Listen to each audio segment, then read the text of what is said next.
Your Royal Highness, Your Highness, Lords, Ladies and Gentlemen, it's wonderful to see you here this morning at this conference marking the 50th anniversary of ICOMOS UK. I'm not going to say more than a very few words, but just to introduce the morning session to you. We will start with the opening of the conference from His Royal Highness the Duke of Gloucester, followed by a keynote speech from His Highness the Aga Khan, and two distinguished speeches from international perspectives. Can I please now hand over to Greg Hodkinson, Chairman of ARUPS, who's going to welcome us from ARUPS. Thank you very much. Your Royal Highness, Your Highness, ladies and gentlemen, welcome to ARUP, and welcome to this, what promises to be very important, very interesting conference.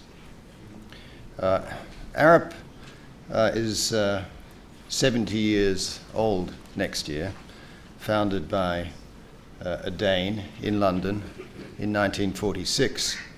And I think it's fair to say established as a firm along modernist principles. Part of that modernist principle relates to how the firm is governed.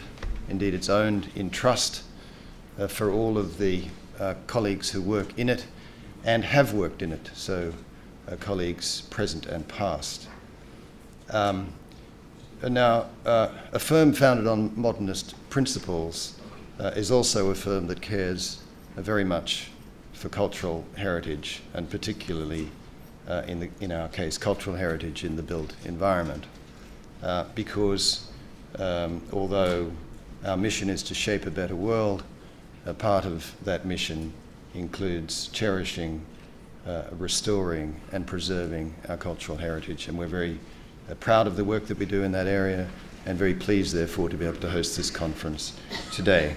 Just last week I was very pleased to receive the British Construction Industries award for the best international project of the year in Lower Manhattan, which involved the restoration there of a prototype for skyscrapers, the first indeed tall, it is 10 floors, first indeed tall building in New York.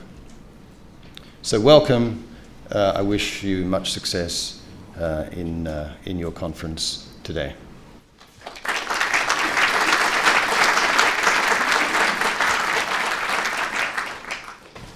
Thank you, Greg. I'd now like to introduce His Royal Highness the Duke of Gloucester, who's going to give us our opening remarks.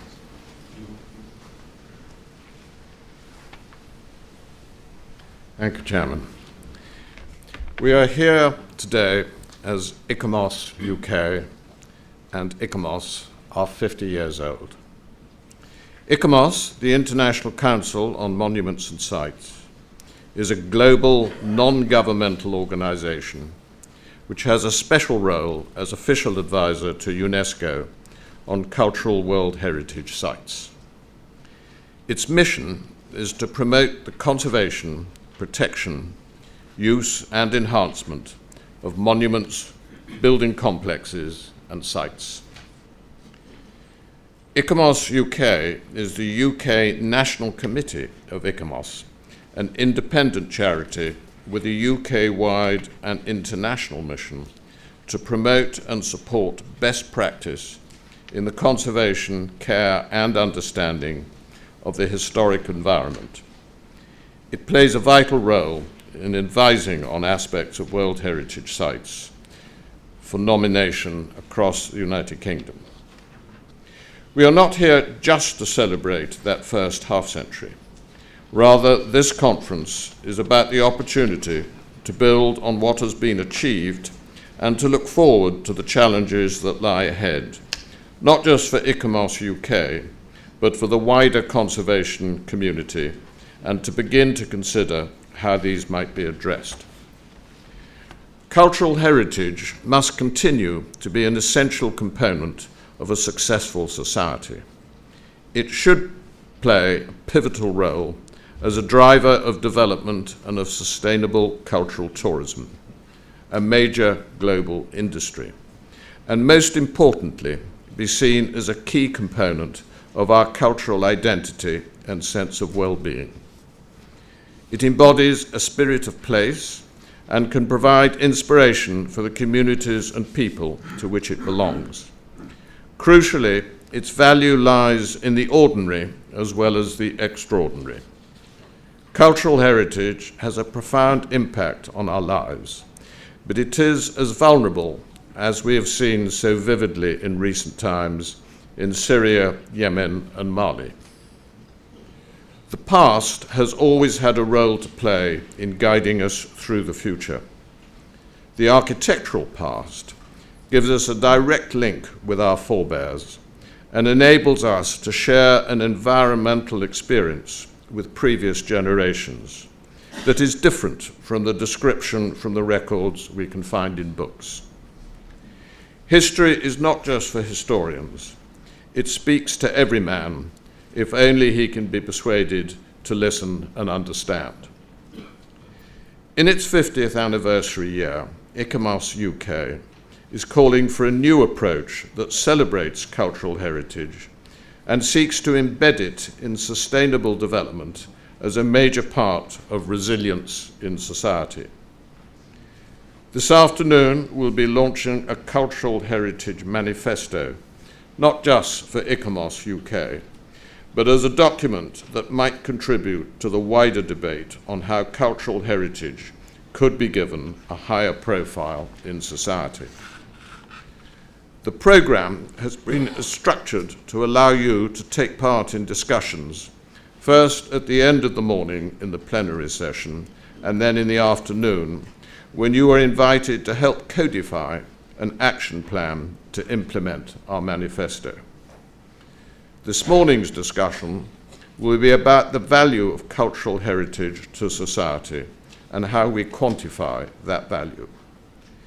In order to inform that debate, we have three speakers, two to provide international perspectives, and the third, a national view. It is my great pleasure to introduce the first speaker, His Highness the Aga Khan.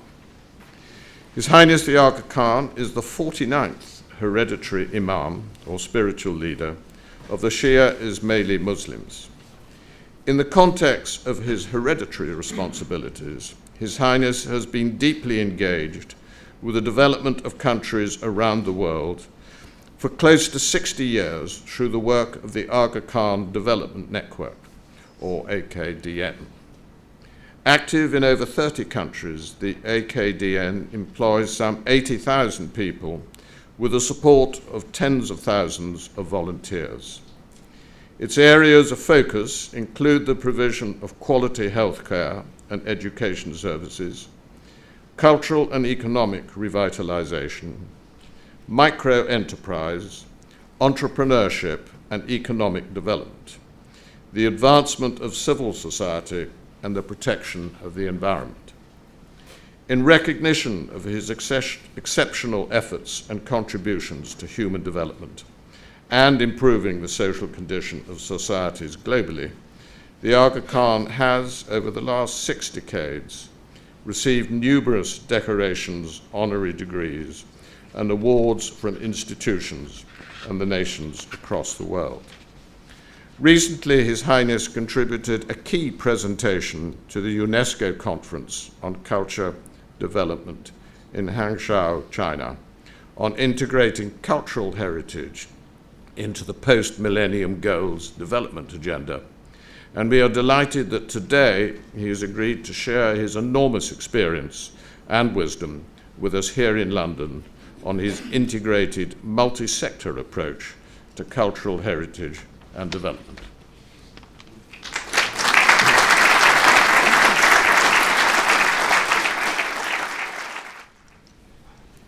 Bismillahirrahmanirrahim.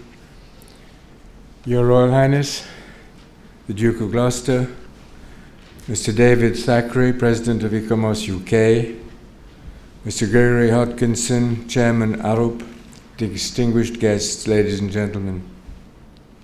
what a pleasure it is for me to be marking with you the 50th anniversary of ICOMOS. Happy birthday. Yours is an organization for which I have long had enormous respect, and I have noted with interest the impressive recent development of your Cultural Heritage Manifesto. The creation of ICOMOS 50 years ago came during my first decade as Imam of the Shia Ismaili Muslim community. And from the start, many of my interests have closely resembled yours. All Muslims are called upon to improve the physical condition of our world. And honoring our cultural heritage is vital to that calling. Our response in simple terms is that not a day goes by where my institution, the Ismaili Imamate, is not building or rebuilding something somewhere. A historic site, perhaps, but also a hospital, a university, and industry. Our central objective is to improve the quality of life for people in the developing world, and it is from this perspective that I will speak to you today. Our work extends to 35 countries in fields such as education and medical care, job creation and energy production, media and tourism, the fine arts and microfinance. We believe that by improving the largest numbers of variables in the shortest possible time, we can obtain stable, long-term improvement in the quality of human life. Cultural heritage, of course, plays a central role in this endeavor. This focus was sharply intensified for me some 40 years ago, when I came to realize that the proud architectural heritage of the Islamic world was progressively vanishing. The physical legacy of great Muslim empires was collapsing, and the response in the Islamic world seemed to be oblivion. What was in fashion, what was prized and taught throughout the Islamic architectural world increasingly reflected Western preoccupations. Quality was viewed as Occidentalization. We searched throughout the Muslim world for any serious mention of Islamic architectural history and found none. There were no processes for revival, just the occasional misplaced dome or minaret. Our time-honored cultural heritage had been buried, obscured not only by the shifting sands of time, but also by an all-consuming Occidentalization. As one observer commented, the physical identity of the Islamic world had been reduced to coffee table books. It was out of these concerns that the Arkan Award for Architecture was established in 1977, followed by the Arkan Trust for Culture and its Historic Cities program. And as our agenda grew over time, and most excitingly, we also came to another critical understanding. We began to see the added potential of heritage projects for advancing an economic and a social agenda, for fighting poverty and driving development. To be sure, this potential was often ignored, as culture was too easily mislabeled as a luxury amid pressing social and economic needs. But my colleagues and I became convinced that cultural heritage projects are not a diversion from development priorities. Culture is, in and of itself, a development resource of immense potential value. Some who share this view refer to cultural investments as a springboard for development. Similarly, I like to say that cultural heritage can be a trampoline, propelling dramatic improvements in the quality of human life. I have seen this trampoline in action, again and again. One of my early such experiences came 3 decades ago at a conference on urban growth in Cairo, a city founded by my own ancestors 1,000 years ago. As we looked out over medieval Cairo that week, one glaring anomaly stood out. A stretch of barren land, some 30 hectares, covered largely in heaps of debris. What an amazing surprise. In a city that was 1,046 years old and as densely populated as Cairo, to find a site in its oldest area on which no building had ever been built. Even the famous Ayyubid walls, which once ran alongside this site, were now covered by 5 to 6 meters of waste. This rubble dump was a repellent deformity, but it was also a stirring opportunity.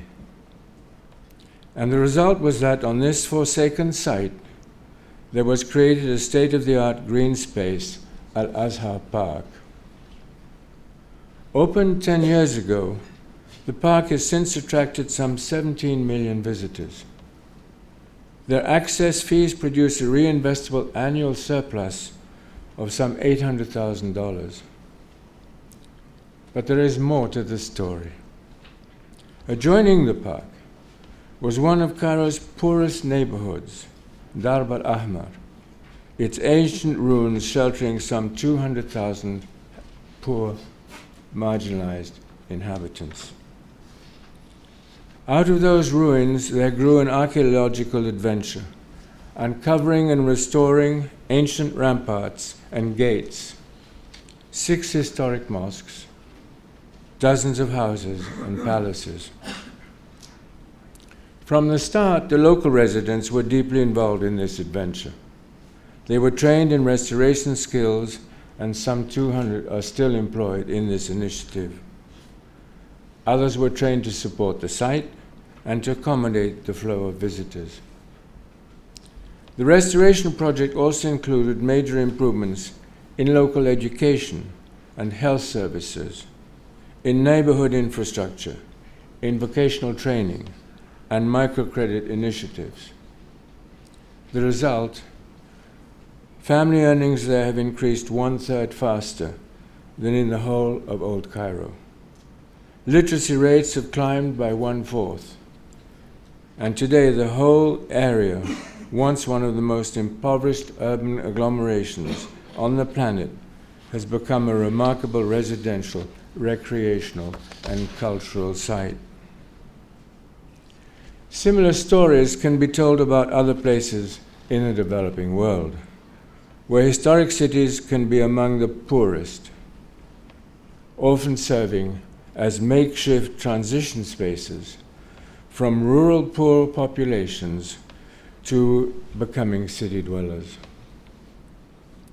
Our Arkan Historic Cities program was created to address these needs. It has now completed 20 major projects in 10 countries, with a capital investment of over $190 million. One compelling example is the restoration in Delhi of the 16th century tomb of the first Mughal emperor, Humayun, and its surrounding gardens and monuments. A grand urban space has been created there, covering over 150 hectares, hosting over 2 million visitors annually. In Afghanistan, comparable restoration efforts in Kabul involve 30 buildings and public spaces, including the historic Babur Gardens and the Mausoleum of Timur Shah. And nearby in northern Pakistan, we have worked to restore and repurpose a series of historic buildings, forts and palaces along the ancient Silk Route. Another interesting initiative has been in the high mountains of Central Asia to restore and enhance traditional water systems. Some 3,000 projects to date have rehabilitated old irrigation canals and related systems for bringing water from melting glaciers and snowfields to over 1 million people. And they have also improved water management structures through local water user associations. The impact has been impressive, not only on human health and agriculture, but also in reducing conflict over scarce resources. A continent away in Mali, the restoration of ancient mud mosques in Mopti, Djenné, and Timbuktu also involved close collaboration with government officials and local craftspeople, some employing age-old mud-building skills. And I could cite other instructive examples from Kenya, Syria, or Tajikistan, from Mostar to Samarkand.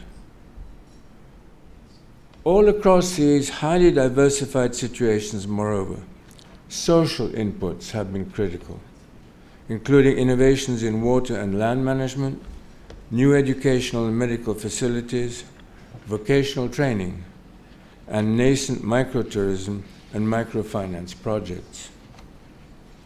But let me conclude by mentioning a different sort of example, one that demonstrates how the work of protecting cultural heritage in the developing world can resonate powerfully in the developed world, and sometimes in surprising ways. I learned this at first hand.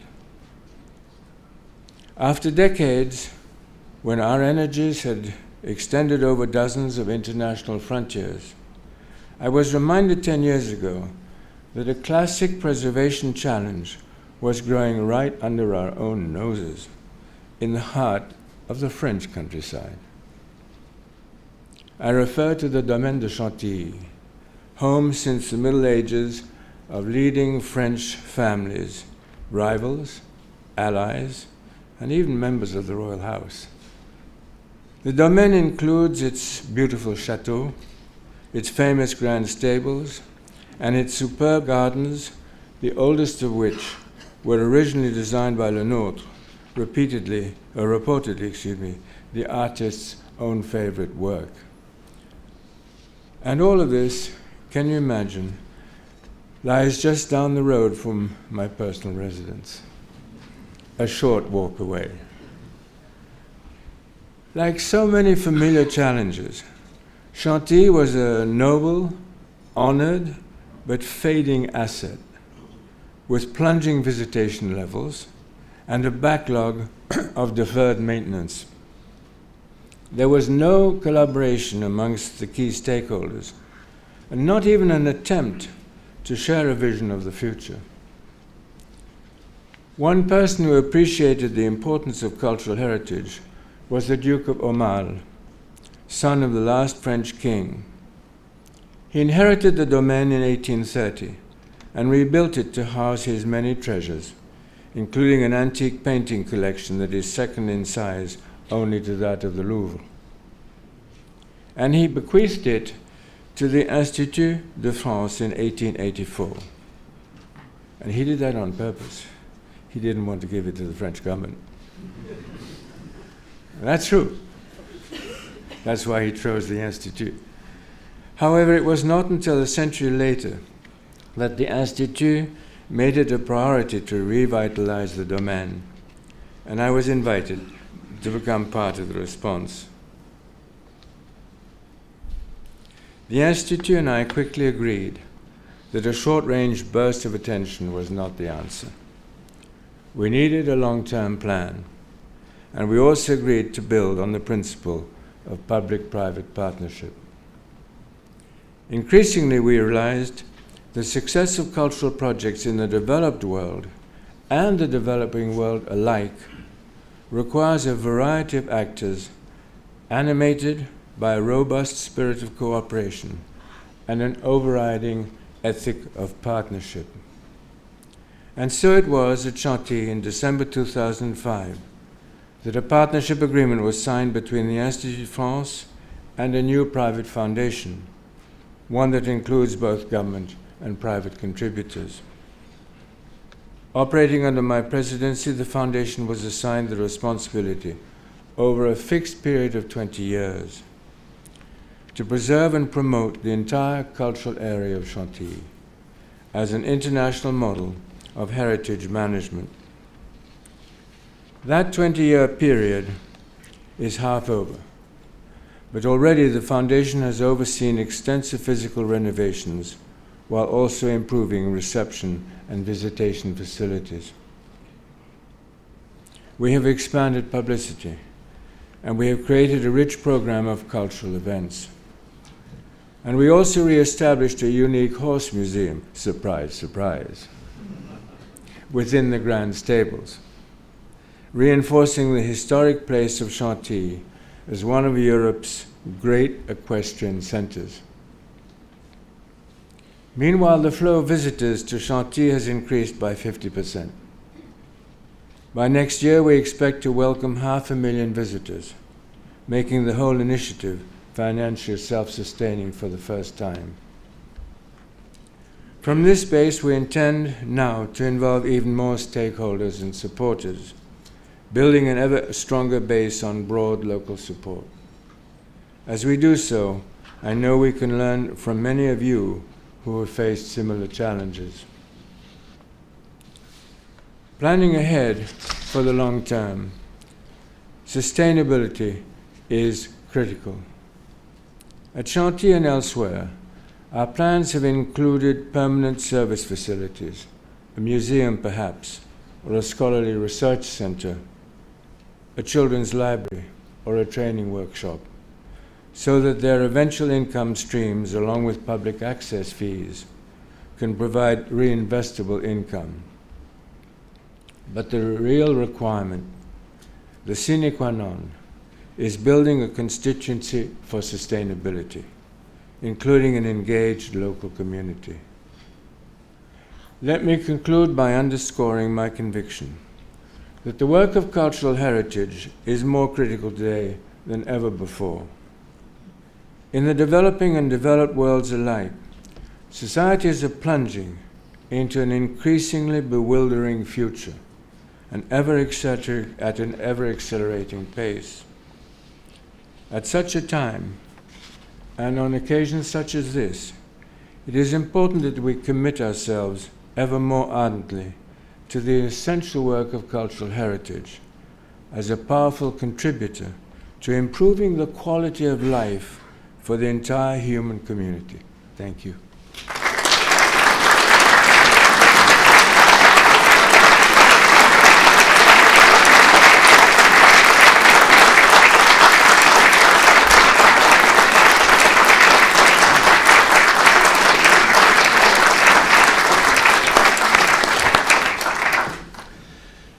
Your Highness, thank you very much indeed for a really inspiring talk to open our conference.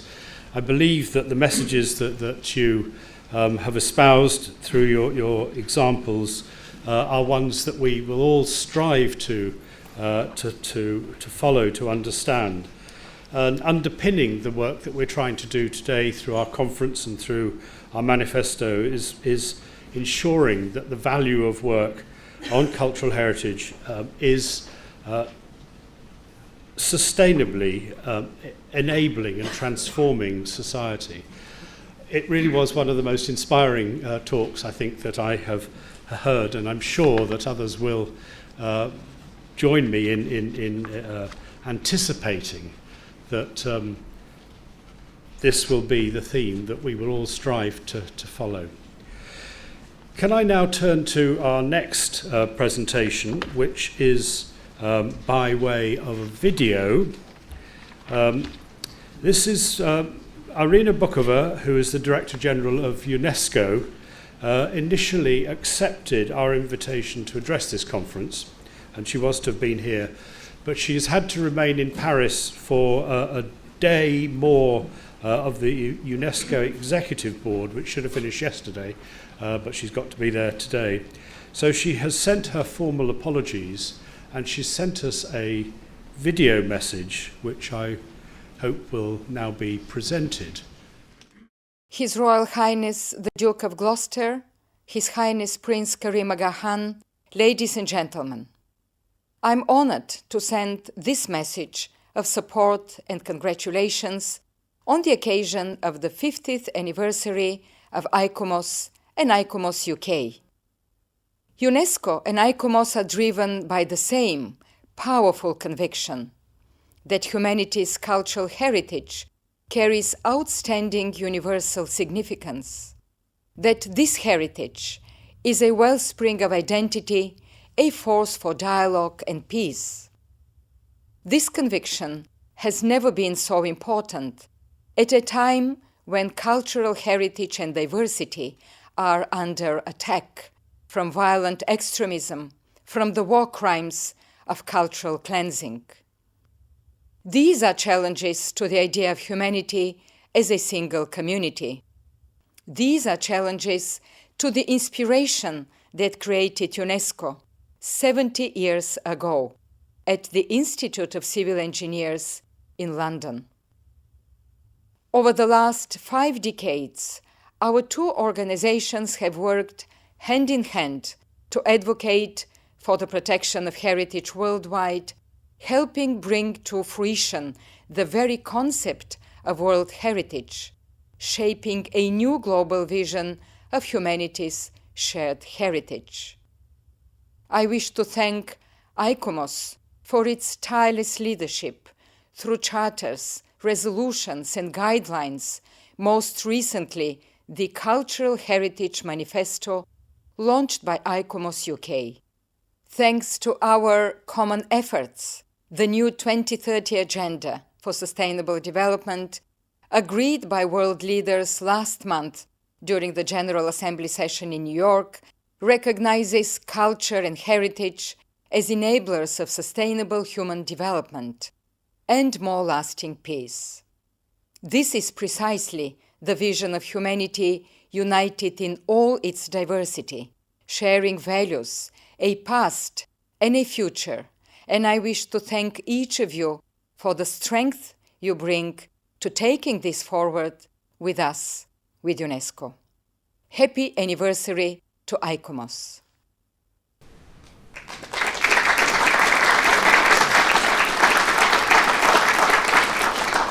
And at the end of her message, Mrs. Bukova referred to the 2030 Agenda for Sustainable Development, which was agreed last month. And I'd just like to amplify some of her remarks a little. Her short statement reflects almost half a decade of work by UNESCO, which perhaps deserves more attention. In 2000, the 8 Millennium Development Goals were agreed by declaration at the United Nations Millennium Summit. All 189 United Nations member states at that time committed to help achieve the goals related to poverty alleviation, education, gender equality, health and environmental sustainability. The surprise omission of these goals was cultural heritage, which UNESCO had confidently assumed would be included. And it's always been agreed that these goals would be reviewed in 2015. And so UNESCO, and particularly Mrs. Bukova and Francesco Banderin, as Assistant Director General of Culture, over 5 years promoted the need to include cultural heritage in the next goals. Last month, the new Sustainable Development Goals were launched. There are 17 goals, and although not one is headed cultural heritage, it's there in those goals, as Mrs. Bukova indicated, as an enabler of sustainable human development. This is very, very good news. So I think this is something that we can come back to this afternoon in our discussion sessions. I'd now like to introduce Emilia Schiacitano, who is going to be talking to us about who is the Policy Officer, Cultural Heritage, Economy of Culture in the European Union, who's going to be talking to us about the EU's cross-cutting approach to cultural heritage. Emilia.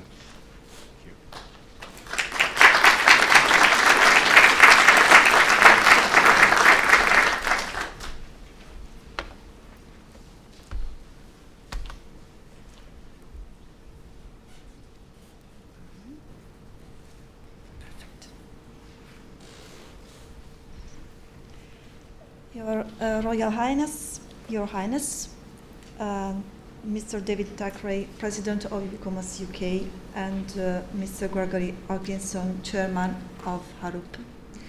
It's a great honor for me to be here today to celebrate the 50th anniversary of UK National Committee of the International Council on Museums and Sites. And I would like to thank ICOMOS UK for inviting the European Commission not only to celebrate the outstanding past achievements that ICOMOS has accomplished in half a century, but also to share our visions for the future we want, and the role that heritage can play to build the society of tomorrow. Cultural heritage is becoming a key area of European cultural policy.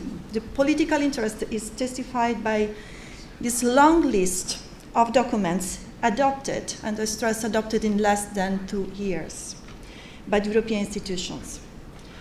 From 2 Council conclusions adopted under the Italian and the Greek presidency of the EU, the Commission communication of July 2014, to the more recent resolution of the European Parliament adopted this September. Well, it's an impressive list, considering that we have to go back to 1994 to find another document adopted by the Council of the EU. So, meaning 20 years. It is May 2014, in fact, when the EU cultural minister raised attention on the benefits that cultural heritage, both tangible and intangible and digital, brings to our culture, the environment, the economy, and for society as a whole, and unveiled the transversal and multidimensional nature of heritage as a strategic resource for sustainable Europe, which cuts across several EU policies beyond the cultural policy, environment, cohesion, and policies, and tourism. Why do we need to recall the benefits of heritage for our economy, our society, and the environment? I'm sure that none of you here need to be convinced that heritage is the soul of our cities, the mirror of our history, the source of our identity, the foundation stone of our civic pride and sense of belonging. It's a major factor in defining Europe's place in the world and its attractiveness as a place to live, work, and visit. But we know well that many other people do need to be convinced. Not because they do not like cultural heritage, of course. They enjoy cultural heritage, simply out of indifference, and also because they are not aware of the real value of heritage. Indifference, I would like to stress that indifference it's only apparently a minor threat for heritage. Heritage is not a simple passive inheritance. The key for its survival is precisely in keeping alive the wish of every generation to rediscover and reinterpret it. And this is a wish that needs to be constantly renewed. Its maintenance depends on our capacity to renew people's sense of belonging and responsibility by placing it at the heart of community interaction. But when public budgets for culture and heritage are being slashed, when digitization shakes up traditional models of access and participation in culture, when the transmission of heritage skills and knowledge among generations is interrupted, even if monuments are still standing, their meaning and value and the knowledge they embed risks to be neglected and soon lost forever. As we have seen recently, and it's sad, we appreciate the value of heritage all the more when it's under threat, when it becomes the target of vandalism, defacement, and even destruction. When heritage is under attack, when it's being looted and destroyed, like in Iraq and Syria, not only the culture of the people who live there, but also our common values as human beings are under attack. And let me quote Madame Bokova in her recent intervention at the European Parliament. The transmission of our history is a vital need, essential to human life, like breathing or drinking. Accepting that this is destroyed, it's already giving up a part of humanity. That's why we need Europe taking action. because heritage value is both local and European. Millennia of creativity, of intellectual debate, of exchanges and dialogue among civilizations, but also of wars and tragedies, have made Europe a continent of cultural heritage. It has been forged over time, but also across borders and communities. Our heritage is made up of local stories, which together make the history of Europe. In a few words, we are only the custodians of this shared heritage and this shared treasure. And looking after our heritage is therefore our common responsibility. And I want to be clear, and the treaty are clear, that the EU role is in supplementing and complementing the action of member states. Heritage protection is primarily a matter for national, regional, and local authorities, but the European Union can and must help. And now is the time where we need to renew and innovate our policies. The cultural heritage system has remained unchanged for centuries, but now it needs to adapt to a changing reality and respond quickly to emerging needs. This is why, responding to the call of the Council for the mainstreaming of cultural heritage in national and European policies, and the development of a strategic approach to cultural heritage, last year the European Commission presented a strategic vision for heritage called Towards an Integrated Approach to Cultural Heritage for Europe. We propose a way forward for enriching the value of cultural heritage, tangible and intangible further. This strategy is our roadmap for the next 5 years. We then stress that the preservation of our heritage, it is not in contradiction with its becoming a part of the daily life of our communities. Its very survival depends on historic sites becoming centers of knowledge, focal points of creativity and culture, and places of community interaction and social integration. And Europe can help the heritage sector to move with the times, thanks to a range of EU policies, programs, and fundings. Under the former cultural program, more than 130 cooperation projects in the area of cultural heritage received funding for a total of 38 million euros. Heritage is one of the most represented sectors among the projects selected so far in the Creative Europe program, the new program supporting cultural and creative industries in Europe. We are promoting as well standards, high standards and high quality skills in conservation practice every year by awarding the European Union Prize for Cultural Heritage Europa Nostra Award.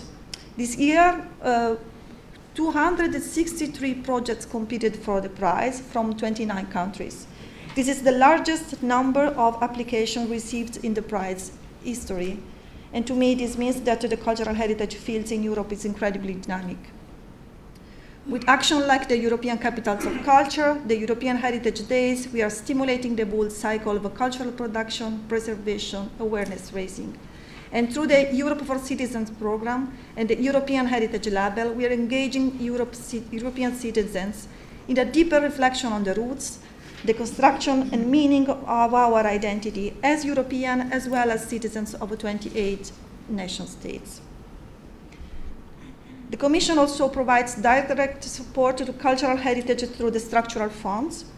In the previous programming period, 2007-2013, 6 billion euros were earmarked for cultural-led investment in the EU member states. Around half of that funding has been devoted to cultural heritage. We are therefore happy to announce that in the current programming period, 2014-2020, European support will be even stronger. Member states, in fact, have chosen to invest in culture, and heritage is the most prominent cultural sector. We estimate that 4.77 billion will be dedicated to the protection of cultural heritage versus 3.2 billion in the previous programming period. For 2016-2017, there will be also a substantial increase in investment in cultural heritage research and innovation from Horizon 2020 program, bringing it more to than 100 million euros. Europe can also can and must protect heritage in war zones. Since 2014, we have been actively supporting cultural heritage protection in Syria. More recently, we have allocated €1 billion to address the crisis in Syria and Iraq. We have banned imports of cultural goods from those two countries. We work with international partners, especially UNESCO, whose expertise in this field is precious. This is how the European Union is turning into practice the mainstreaming principle contained in the EU Treaty, taking into account cultural aspects under the different EU policies and programs. But these need to be developed at all levels. This is why in our communication we invited member states and stakeholders to make the most of the significant support for heritage available under EU instruments and progress towards a more integrated approach at national and EU level, and ultimately make Europe a laboratory for heritage-based innovation. In order to make this integrated approach work, we need to develop innovative governance model where public and private actors, citizens, and stakeholders participate in the maintenance and management of cultural heritage. We see this as a condition for making heritage part of a broad-based long-term development plans. And we can't forget that heritage is a bridge between communities and a path towards personal identity building. We need to help communities to take ownership of heritage management, to make it part of their daily life, part of the sustainable development of their society, to build a constituency for sustainability, as was previously stressed by His Highness the Aga Khan. How we can do that? We have just started to work with the EU member states on improving the participatory governance of heritage policies. There is a wealth of good practices across the EU from which we can learn, and I'm certain that the manual of good practice for policymakers and cultural heritage institutions that the member state expert will produce by the end of next year will be extremely useful. We also need our policy to be more effective, more efficient, and more sustainable. Therefore, promoting evidence-based policy making and strengthening the links between culture, research, and innovation are of utmost importance for the future. To give you one example, EU-wide comparable data on the social and economic impact of heritage policies are still lacking. And in modern policy making, lack of data is fatal. As cultural operators, no. When it comes to convincing decision makers to invest in culture, even the most compelling data may not guarantee success. However, without any data at all, we are bound to fail from the start. This is why we have renewed the work on cultural statistics in partnership with Eurostat, which has given the first result in these months, and recently supported the project Cultural Heritage Counts for Europe, which mapped the existing research at EU level on the impact of cultural heritage on our economies and society, and confirmed our view that cultural heritage do produce an impact on employment, identity, regional attractiveness, creativity and innovation, economy, climate change, quality of life, education, lifelong learning, and social cohesion. A couple of years ago, we used to say heritage is at a crossroad. How many times we heard this? Now we can say that the turning point is behind us. And the most important, the research confirmed that we choose the right path. And the recent resolution of the European Parliament confirms that an implementation of an integrated approach towards cultural heritage for Europe is not a choice, it's a need. We therefore welcome the call launched by ICOMOS UK for an integrated and cross-cutting approach to cultural heritage in its manifesto. And ICOMOS, by promoting best practice among heritage and conservation professionals, by encouraging a wide understanding of the scope and value of cultural heritage, can play a key role in making this vision for heritage a reality. Let's say we launch this call to member states and stakeholders let's say that ICOMOS is the first to respond. You are the ones who can turn principles into action, nurture and enrich our expertise, our know-how, our common capital. You are the perfect partners for this new path. And thanks to your work for higher standards in the conservation of cultural heritage, the chain of knowledge and experience will not be broken. Only in this way can heritage be a living force. Only in this way can heritage root us in our past, and only in this way can heritage shape our future. The Commission supports you and wishes you every success.